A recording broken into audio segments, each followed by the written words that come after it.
5 തലമുറകളായി നിങ്ങൾക്കൊപ്പം PRS hospital. രാവിലെ നല്ല തണുപ്പായിരുന്നു.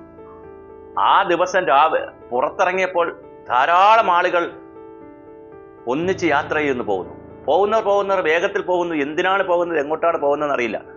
അതിലൊരാളെ വിളിച്ചു ചോദിച്ചത് എങ്ങോട്ടാണ് പോകുന്നത്. അയ്യോ അറിഞ്ഞില്ലേ, ഇന്നലെ രാത്രി അവിടെ ഒരു പെൺകുട്ടി ആത്മഹത്യ ചെയ്തു, അറിഞ്ഞില്ലായിരുന്നോ? അപ്പോൾ എവിടെയാണ്? തീർച്ചയായിട്ടും അത് എന്താണെന്ന് അറിയാൻ ആകാംക്ഷയുണ്ടായി. അങ്ങനെ അത് കാണുവാനായിപ്പോയി. അപ്പോൾ ചെന്നപ്പോഴാണ് ഒരു വലിയൊരു സമ്പന്നനായ ഒരാളിൻ്റെ വീട്ടിലായിരുന്നു ഇത് സംഭവിച്ചത്.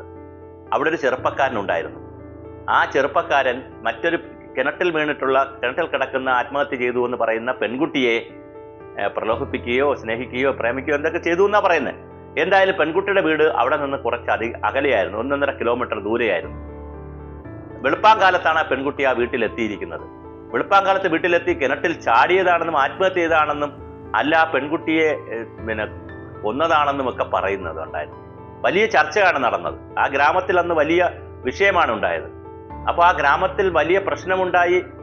അവസാനം ബോഡിയൊക്കെ പുറത്തെടുക്കുന്ന രീതിയിലേക്ക് വന്നപ്പോൾ അത് ആത്മഹത്യ അല്ല എന്നുള്ള രീതിയിൽ പെൺകുട്ടിയുടെ ശരീരത്തിൽ മുറിവുകൾ ഉണ്ടായിരുന്നു. അപ്പോൾ പെൺകുട്ടിയെ ഉപദ്രവിച്ചതിന് ശേഷം, അല്ലെങ്കിൽ ബലാത്സംഗം ചെയ്തിട്ടോ ഏതെങ്കിലും രീതിയിൽ ഉപദ്രവിച്ചതിന് ശേഷം കൊന്നിട്ടതാണ് എന്നുള്ള വാർത്ത നാടാകെ പരന്നു. അപ്പോൾ അവിടെ സുരേഷ് എന്ന പേരുള്ള ഒരു സബ് ഇൻസ്പെക്ടർ ഉണ്ടായിരുന്നു. ആ സബ് ഇൻസ്പെക്ടർ വളരെ ഡൈനാമിക്കായി പ്രവർത്തിക്കുന്ന ഓഫീസറായിരുന്നു. അദ്ദേഹത്തിനോട് എല്ലാവരും ചെന്ന് പറഞ്ഞു, സാർ ഇതിലിങ്ങനെ ഒരു പ്രശ്നമുണ്ട്, സാർ അത് പരിഹരിക്കണം. അദ്ദേഹം പറഞ്ഞു ഞാൻ ഏറ്റു എന്ന് പറയുകയും വലിയ ഇൻവെസ്റ്റിഗേഷൻ അദ്ദേഹം നടത്തുകയും ചെയ്തു. ഇൻവെസ്റ്റിഗേഷനൊക്കെ നടത്തിയെങ്കിലും അദ്ദേഹം ആ ഗ്രാമത്തിൽ ഉള്ള ഈ സമ്പന്നന്റെ വീട്ടിൽ നടന്ന ആ സംഭവത്തിൽ ആ പെൺകുട്ടിയുടെ വീട്ടുകാർ വരും എന്ന് പ്രതീക്ഷിച്ചിരുന്നപ്പോൾ അച്ഛനും അമ്മയും മരിച്ചുപോയ പെൺകുട്ടി ആയിരുന്നു. അതിനേക്കാൾ പ്രധാനം അവർ പട്ടികജാതി പട്ടികവർഗത്തിൽ പെടുന്നവരായിരുന്നു. ഒരമ്മൂമ്മയും അപ്പൂപ്പനും മാത്രമാണ് ജീവിച്ചിരിക്കുന്നത്. അപ്പോൾ അച്ഛനും അമ്മയും മരിച്ചു പോയിരുന്നു. അപ്പൂപ്പനും അമ്മൂമ്മയാണ് വളർത്തിയത്. അവിടെ നിന്ന് നാട്ടിൽ നിന്ന് മാറി ഈ ഗ്രാമത്തിൽ വന്ന് വീട്ടുജോലിക്ക് വന്നതായിരുന്നു.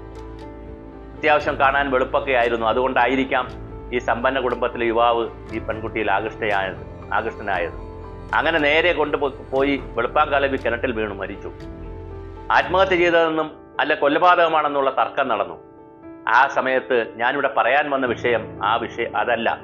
അങ്ങനെയൊക്കെ സംഭവിച്ചപ്പോൾ ചെറുപ്പക്കാരെന്നുള്ള നിലയിൽ കുറേ ആളുകൾ, അത് രാഷ്ട്രീയ പ്രവർത്തകരാണ്, പ്രധാന പ്രവർത്തകർ, വളരെ ചെറുപ്പക്കാർ സുരേഷിനെ കണ്ടു പറഞ്ഞു, സാറും താങ്കളും ഒരു ചെറുപ്പമല്ലേ, താങ്കൾ ഈ കേസിൽ വളരെ കൃത്യമായി ഒരു നിലപാടെടുക്കണം. അപ്പോൾ അദ്ദേഹം പറഞ്ഞു, ശരിയാണ്, ഞാൻ ഇതിനകത്ത് നിലപാടെടുക്കാം. ഞാൻ FIR എഴുതുന്നതനുസരിച്ചായിരിക്കും ഈ കേസ് മുന്നോട്ട് പോകുന്നത്. FIR എന്ന് പറഞ്ഞാൽ ഏതൊരു കേസിലും ഫസ്റ്റ് ഇൻഫർമേഷൻ റിപ്പോർട്ട്. അവിടെ ഒരു സംഭവം ഉണ്ടായാൽ, അത് കൊലപാതകമായാലും ആക്സിഡന്റ് ആയാലും, അവിടെ ഫീൽഡിൽ വന്ന് ആദ്യമായി എഴുതുന്ന റിപ്പോർട്ടിന് വലിയ ബലമാണുള്ളത്. അങ്ങനെ FIR എഴുതാൻ അദ്ദേഹം തയ്യാറെടുക്കുമ്പോഴാണ് ആ ഗ്രാമത്തിൽ നിന്നുള്ള ഈ സമ്പന്നന്റെ ബന്ധുമിത്രാദികളും രാഷ്ട്രീയക്കാരുമെല്ലാം ഇടപെട്ട് തലസ്ഥാനത്ത് നിന്ന് ഫോൺ വിളികൾ തുടരെ ചെന്ന് സുരേഷ് എഴുതാൻ വെച്ചിരുന്ന FIR തിരുത്തി എഴുതിച്ചു. അത് കഴിഞ്ഞൊരു ദിവസം കുറേ ദിവസം കഴിഞ്ഞ് ഇതേ ചെറുപ്പക്കാർ സുരേഷിനെ കണ്ട്, സാർ ആ കേസ് എന്തായി, അല്ലെങ്കിൽ എന്താകുമെന്ന് ചോദിച്ചപ്പോൾ പറഞ്ഞു, ഒന്നുമാകില്ല, എൻ്റെ കൈകൾ കെട്ടിയിരിക്കുകയാണ്. ഞാൻ എഴുതേണ്ട FIR എനിക്ക് ഫോണിലൂടെ പറഞ്ഞു തന്നിട്ടുണ്ട്. ഞാൻ അത് എഴുതി വച്ചില്ലെങ്കിൽ എൻ്റെ ജോലി പോകും. ഞാൻ അതുകൊണ്ട് അതുപോലെ എഴുതി വച്ചിട്ടുണ്ട്. തീർച്ചയായും ഈ കൊലപാതകമാണെന്ന് എനിക്ക് ഉറപ്പുണ്ടെങ്കിലും ഇത് ആത്മഹത്യയായി തന്നെ പോകും. എനിക്ക് നല്ല ഉറപ്പുണ്ട് ഇതൊരു കൊലപാതകമാണെന്ന്, പക്ഷേ ഇത് ആത്മഹത്യയായി തന്നെ മാറും. അങ്ങനെ എഴുതി വെച്ചു. ഞാനിത് സൂചിപ്പിച്ചത്, നിരാലംബരും നിരാശരുമായ ആളുകളെ കൊന്നാൽ അത് ആത്മഹത്യയായാലും കൊലപാതകമായാലും ഒരു പോലീസ് ഓഫീസറെ നമുക്ക് സ്വാധീനിച്ചാൽ, നമ്മുടെ ഇന്ത്യൻ ജനാധിപത്യ വ്യവസ്ഥയിൽ, ഇന്ത്യൻ ഭരണഘടനയിൽ നമ്മൾ അഭിരമിക്കുമ്പോൾ, 1000 വട്ടം ഭരണഘടനയെക്കുറിച്ച് ആവേശം കൊള്ളുമ്പോഴും ഒരു FIR തിരുത്തിയാൽ, ഒരു FIRൽ മോശമായ കാര്യങ്ങൾ എഴുതി വെച്ചാൽ തീരാവുന്നതേ ഉള്ളൂ നമ്മുടെ ഭരണഘടനയും നമ്മുടെ സംവിധാനങ്ങളും നമ്മുടെ ക്രിമിനൽ പ്രൊസീജിയർ കോഡും എല്ലാം.